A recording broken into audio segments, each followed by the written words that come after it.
குருதேவர் ஸ்ரீராமகிருஷ்ணரின் அமுத மொழிகள். ஒரு தட்டான் இருந்தான். ஒரு சமயம் அவனுடைய நாக்கு உள்ளே மடிந்து அன்னத்தில் ஒட்டி கொண்டது. அதனால் அவன் ஜடசமாதி அடைந்த மனிதர்களைப் போல் காணப்பட்டான். எந்த அசைவும் இல்லை. இப்படி நீண்ட நாட்கள் கிடந்தான். மக்கள் வந்து அவனை வழிபட ஆரம்பித்தனர். பல வருடங்களுக்கு பிறகு திடீரென்று ஒரு நாள் அவனுடைய நாக்கு நேராகிவிட்டது. முன்னைப்போல் அவனுக்கு சுயநினைவு வந்தது. பிறகு பழையபடி அதே தட்டான் தொழிலை செய்ய தொடங்கினான். ஒரு சமயம் சிந்தியை சேர்ந்த மகேந்திர பால் ராம்லாலிடம் 5 ரூபாய் கொடுத்தார். அவர் சென்ற பிறகு ராம்லால் இந்த விஷயத்தை என்னிடம் கூறினான். யாருக்காக கொடுத்தார் என்று கேட்டேன். உங்களுக்காக என்றான்.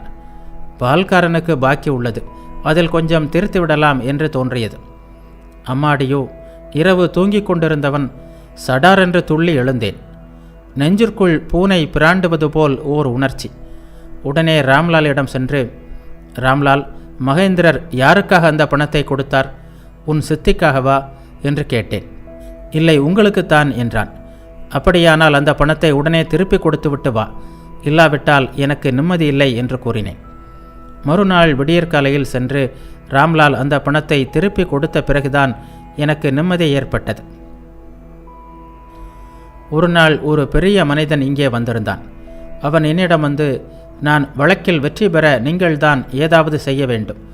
உங்கள் பெயரை கேள்விப்பட்டு நான் வந்திருக்கிறேன் என்றான். அப்பா, நீ தவறான இடத்திற்கு வந்திருக்கிறாய். நீ தேடும் மனிதன் நான் அல்ல, அது அச்சலானந்தர் என்று நான் பதில் கூறி அனுப்பினேன்.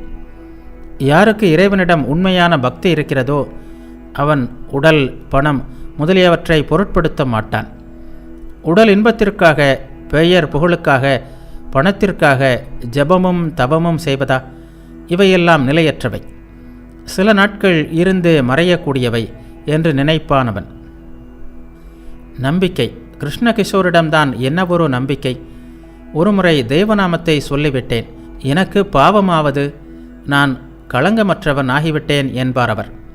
ஹலதாரியோ, அஜாமலன் கூட நாராயணனை குறித்து தவம் செய்ய சென்றான். தவம் செய்யாமல் இறைவனுடைய அருளை பெற முடியுமா? ஒரே ஒரு முறை நாராயணா என்பதால் என்ன நடந்துவிடும் என்றார். இதை கேட்ட கிருஷ்ணகிஷோரின் கோபத்திற்கு அளவில்லை. தோட்டத்திற்கு பூப்பறிக்க வந்த அவர் அங்கிருந்த ஹலதாரியை கண்ணெடுத்து கூட பார்க்கவில்லை.